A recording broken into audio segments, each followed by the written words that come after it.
Maraming salamat po sa ating LYDO, sa ating mga junior city officials para sa linggong ito. Congratulations sa inyo. Magbigay daw ako ng mensahe sa inyo. Ang mensahe ko po sa inyo ay galingan ninyo. At sa ating pamilbati ko rin po ang ating Vice Mayor Dodot, sa ating mga konsihal, mga kasama po mula sa Environmental and Economic Center, para isahan na lang po yung mensahe ko. Ito pong Junior City Officials Program, hindi lang naman po sa Pasig ginagawa ito, no? Gaya po ng nabanggit kanina ng ating LYDO, ay nakaangkla po ito sa SK Reform Act. At sa totoo, kahit bago pa ng SK Reform Act, may mga ibang LGU na rin po na gumagawa nito. At tayo po sa Pasig, gusto po natin na maging breeding ground tayo ng mga next generation leaders. Hindi dapat nagtatapos sa atin na nandito na po sa City Hall, nagtatrabaho bilang government employees, national government agencies man o LGU. Kundi gusto po natin na ma-develop, makatulong tayo na mahubog ang susunod na henerasyon ng mga leader sa Pasig. At ito pong Junior City Officials Program, sa ating palagay ay magiging isang bahagi nito. At sa ngayong taon po, medyo maiksi lang yung programa dahil pilot po ito. First time natin gagawin sa ating lungsod. Kaya more or less, 2 araw lang po sila. No? 2 araw lang natin sila makasama. Susubukan po natin na kung maging okay yung pilot program, kasi sa totoo, kahit yung applications, konti lang yung nag-apply. Siguro nga kasi dahil bago po ito, pag sinabing junior city officials, parang pag unang narinig mo siya, parang, ano ba yun? Ano bang gagawin nun? So baka kaya konti pa lang nag-apply, ano? Yung ibang nag-apply, baka iba yung iniisip nila doon sa gagawin pala nila. Baka magulat kayo. Pero okay lang po yun.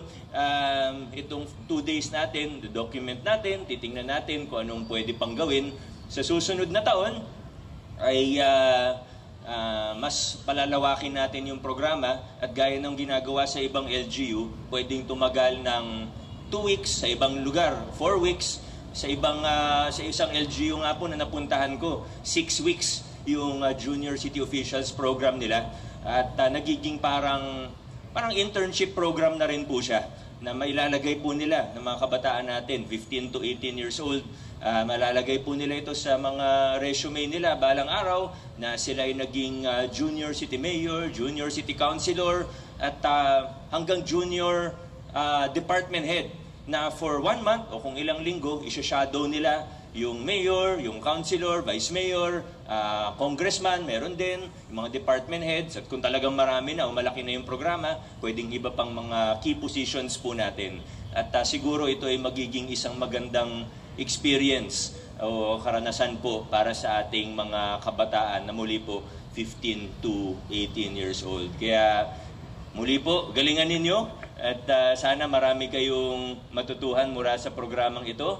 I hope this will be a productive experience dahil mas maganda yung experience ninyo at yung output ninyo ay mas magiging maganda rin yung mga susunod na programa natin. Muli po, nagawa natin ito bilang bahagi ng youth development program natin. Hindi tayo dapat nagtatapos sa liga o kung anong madaling gawin, pero dapat talaga i-develop natin ng ating mga kabataan. Saktong-sakto lang din kasi nakikita natin pati yung hindi lang LYDO natin ng malaki ang in-improve at yung mga development programs natin para sa mga kabataan, pero pati yung mga SK natin sa lungsod natin, kung makikita po natin, no offense meant sa mga previews kasi dapat naman talaga laging nag-i-improve. Kahit sa lahat ng office natin, di ba, dapat every year nag-i-improve tayo. Nakita po natin sa SK natin, malaki rin po talaga yung improvement. Katunayan, yung SK Federation natin sa lungsod ng Pasig, sa pangungunan ni ex-officio councilor natin, Casey o Kiel Costillas, nanalo po sila, nabigyan sila ng parangal na most outstanding SK Federation sa buong Pilipinas. Nakaka-proud po. Nakaka-proud kasi sila naman talaga yung pag-asa ng ating bayan. Yung mga nakikita natin na gusto nating pagandahin pa sa lipunan natin, yung mga nakikita natin na gusto nating yung mga problema na gusto nating solusyonan na nakaugat na sa ating kultura, sa ating lipunan, sa ating kasaysayan. Wala naman pong ibang mag-aayos nun. Sisimulan natin, pero ang magtatapos po ay ang mga kabataan po ngayon. Kaya nakakatuwa, bagamat may mga ibang masasamang elemento na sinusubukan i-corrupt yung mga SK natin, ilalapitan, inaalok ng kung ano-ano. May nakikita po tayo ng mga ibang SK natin na talagang nagpapakatatag, tumatayo, tumitindig at lumalaban para sa mabuting paggugobyerno. Kasama na po dyan ang ating SK Federation mismo sa pangunguna muli po sa pangunguna ni Councilor Kale or Casey Bustillas. Muli po, good luck sa inyo, galingan po ninyo at look forward to being with you for the next couple of days. Sa atin po lahat, maraming salamat at manunumpa na po tayo. For your oath of office, please raise your right hand and repeat after me.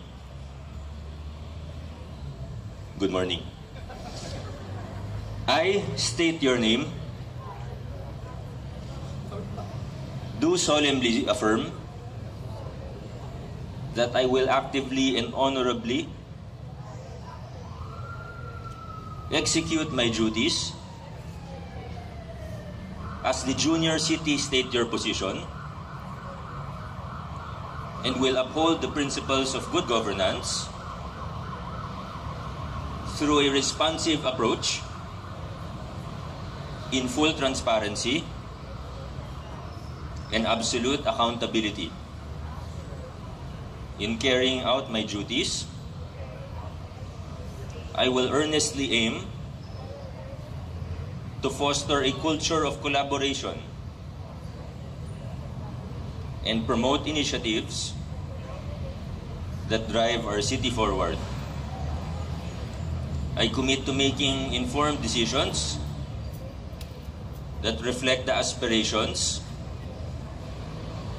of the Pasigueño youth and to always act with integrity to ensure that the progress we achieve today paves the way for a brighter tomorrow. So help me God. Muli po, congratulations at maraming salamat. Sa ating po lahat, adjourn na po tayo. Hindi pa daw po tayo adjourn.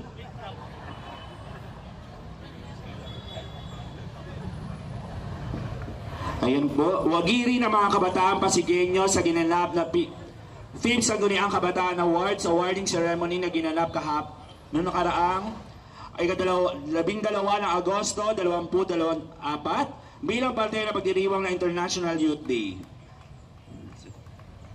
Sa tatlong national finalist mula sa lungsod ng Pasig na sumabak sa Grand Finals kung saan nagkaroon ng final presentation ang bawat grupo, nakamit ng mga delegado ng Pasig ang awards. Ang Pasig Laban Kabataan bilang National Outstanding Impact Awards. Ang Sangguniang Kabataan ng Pinagbuhatan bilang National Outstanding SK Awardee, Barangay Category. At ang Pasig SK Federasyon bilang National Outstanding SK Award, Federasyon Category.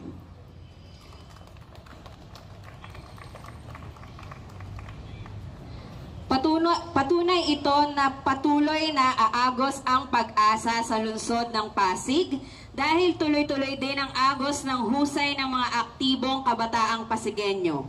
Lubos kayong ipinagmamalaki ng lungsod ng Pasig.